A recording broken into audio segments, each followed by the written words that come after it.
अस्सलाम वालेकुम friends, welcome to snack eater. Please हमारे चैनल को लाइक और सब्सक्राइब करें। चाइना की फ़ौजें इंडिया में कई किलोमीटर तक अंदर घुस गई हैं और उनको मार मार के बुरा हाल किया हुआ है। चलो देखते हैं।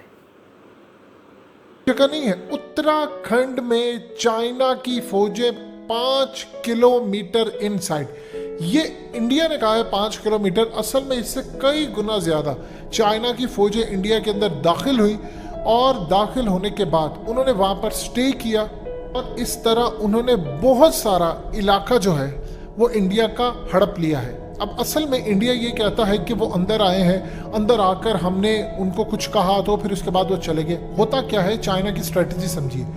चाइना की फौजें मिसाल के तौर पर अब 100 किलोमीटर अंदर किसी के इलाके में जाते हैं, 50 किलोमीटर जाते हैं, फिर उसके बाद होता क्या है कि चाइना वहां पर 15-20 किलोमीटर पीछे हट जाता है।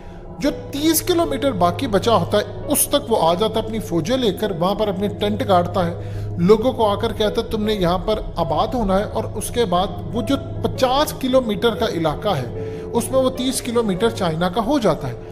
अब इंडिया ने तो पूरी दुनिया को कह दिया कि चाइनीज फौजें आई थी और यहाँ पर आकर उन्होंने कयाम किया, ये किया वो किया, हमने उनको पीछे धकेल दिया।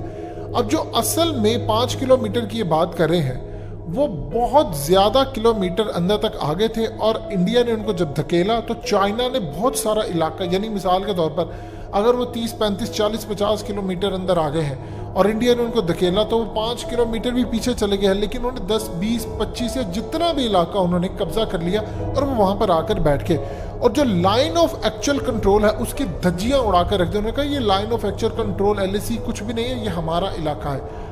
अब आप ये देखें कि इस वक्त इंडिया के अंदर एक अजीबोगरीब सूरत हाल हुई है कि ये बयान मोदी का जब उसने पूरी दुनिया को दिया था उससे पहले उसको पता चल गया था कि चाइना की फौजें उत्तराखंड के अंदर दाखिल हो चुकी हैं, उत्तराखंड का इलाका हमारे हाथ से निकल चुका है। चाइना इस मामले में खामोश है, उसको जरूरत ही नहीं है कोई काम करने की, वो काम करके दिखाता है, बात नहीं करता।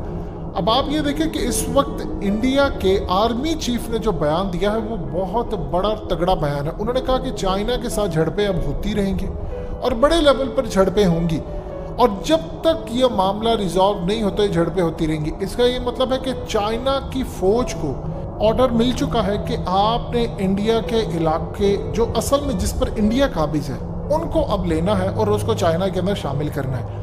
देखिए असल में हो ही रहा है कि चाइना ने पैगाम दिया है इंडिया को कि तुम जिसको मर्जी ले आओ, अमेरिका की गोद में चले जाओ, ऑस्ट्रेलिया के साथ मिल जाओ, अब हम तुम्हें बताएंगे कि लड़ाई कहते किसको है। तुम जा रहे हो साउथ चाइना सी के अंदर जाकर क्वाड या किसी और तरीके में जाकर शामिल होने की कोशिश करो, जितने मर्जी अमेरिका में जाकर क्वाड के इजलास कर लो, जितनी मर्जी वहां पर तकरीरें कर लो, हम यहाँ पर तुम्हारे साथ जो हशर करेंगे उसमें अमेरिका भी तुम्हें बचाने के लिए नहीं आएगा। अब चाइना ने क्लियरली पैगाम दे दिया है कि हम तैयार हैं, जिससे हमने लद्दाख का इलाका लिया, अब उत्तराखंड हमारा है और उसके बाद अरुणाचल प्रदेश हमारा है। इंडियन आर्मी चीफ का ये बयान कि अब झड़पें होती रहेगी, क्लियर एक मैसेज है कि उनको पता चल चुका है कि अब चाइना ने अंदर आना है और सिवाय लड़ाई के हमारे पास कोई रास्ता नहीं बचता। वो अलग बात है कि जब वो माइक्रोवेव एनर्जीज छोड़ेंगे तो उसके बाद जो इंडियन फौजियों का हाल होगा, जिस तरह पहले चोटियां छोड़कर भागे थे इसी तरह इनका हाल होगा। और आप देखते जाइएगा जिस तरह अफगानिस्तान की फौजें भागी थी इसी तरह ये लोग भागेंगे और पहले भी ये भागे थे, अब भी भागेंगे।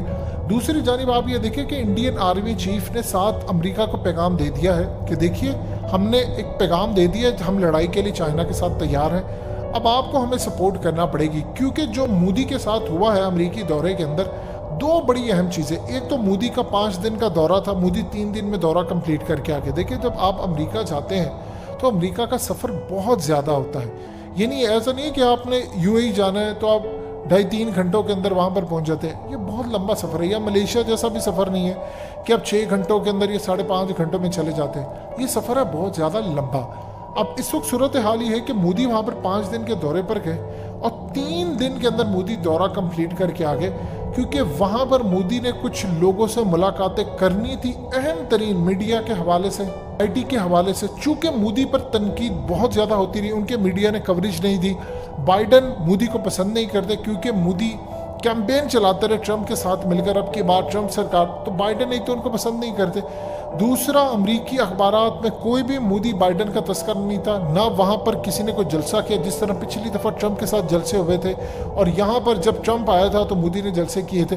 तो इस दफ़ा तो ऐसी कोई सूरत हाल थी ही नहीं। और इसके बाद बाइडन ने मोदी को सजेस्ट किया कि वो मीडिया से गुफ्तगू किए बगैर यहाँ से चला जाए और ऐसी कोई सूरत हाल पेश नहीं जिसमें मोदी अकेला हो, साथ एक ट्रांसलेटर हो, जिससे एक यूजुअली होता है। जिस तरह इमरान खान जाते हैं वहाँ पर, जाकर वहाँ पर बड़े बड़े IT के लोगों से मिलते हैं, मोदी की किसी से कोई मुलाकात नहीं हुई, क्योंकि इस वक्त भारत के अंदर इंतहा पसंदी अरूज पर है और जितनी जल्दी माल समेट कर निकलने का मामला है, मोदी ने ये किया। अब एक तो सूरत हाल ये पैदा हो गई, दूसरी जानिब मोदी को अमेरिका की जानिब से कोई भी घास इस वक्त नहीं डाली जा रही, मोदी को किसी तरह सपोर्ट नहीं किया जा रहा। अब अमेरिका के हवाले से एक तो चाइना ने इनको छोड़ना नहीं, अभी तो आप देखिएगा चाइना यहाँ तक घुसा है, चंद दिनों के बाद आपको खबर आएगी कि चाइना बहुत ज़्यादा इलाके पर कब्जा कर चुका है। देखिए अब लद्दाख का मामला नहीं रहा, लद्दाख अपनी जगह रह गया है इशू, उसके अलावा अब अरुणाचल का इशू है और अब उसके अलावा उत्तराखंड का इशू है। ये 3 बड़ी स्टेट्स हैं। उत्तराखंड अगर हाथ में आ गई चाइना के या उसके कुछ इलाके हाथ में आ गए तो बस आप समझ लीजिए 7 सिस्टर रियासतों का तो खाना खराब हो जाएगा, क्योंकि उसको काटना है चिकन नेक और उसके बाद कुछ भी नहीं बचेगा। दूसरी अहम तरीन चीज़ को समझिए, चाइना ने अपने ख़ास तौर पर जो विलेजर्स थे उनके ज़रिए बहुत सारे इंडिया के इतने इलाके फतह कर लिए हैं कि वो असल में हर साल जब जाते हैं तो वहाँ पर जाकर कुछ पत्थर होते हैं, वहाँ पर जाकर चाइना का नाम लिख देते हैं, चाइनीज़ झंडा बना देते, झंडे गाड़ आते हैं कि ये असल में हमारे इलाके हैं। अगली दफ़ा जब इंडियंस आते हैं तो वो उनको मार भगाते हैं और कहते हैं तुम निकल जाओ यहाँ से, और वो इलाके असल में चाइना के हो जाते हैं। फिर उसके बाद चाइनीज़ फ़ौज आती है और चाइनीज़ फ़ौज की पूरी कोशिश होती है